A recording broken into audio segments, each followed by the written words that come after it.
আজ রথযাত্রা উপলক্ষে আমাদের বাসার পাশের ক্ষত্রিয় সমিতি মন্দিরে দিনব্যাপী নানা ধর্মীয় আয়োজন অনুষ্ঠিত হয়। সকাল থেকে সেখানে ভক্তদের ভিড় ছিল চোখে পড়ার মতন।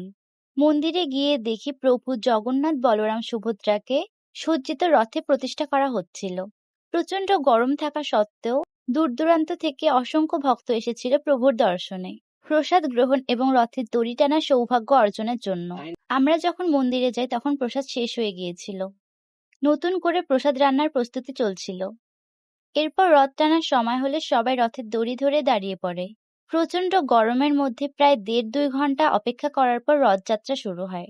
তীব্র গরমে অনেকেরই শরীর খারাপ লাগছিল। তখন দেখলাম একটা ভ্যানে ঠান্ডা জল বিতরণ করা হচ্ছিল। জল খেয়ে স্বস্তি পেয়ে আমরা আবার রথের সাথে এগিয়ে চলি। চারদিকে ছিল ভক্তিময় পরিবেশ। সবাই আনন্দে নাচছিল, কীর্তন করছিল। আমরাও তাদের সাথে সেই আনন্দে যোগ দেই।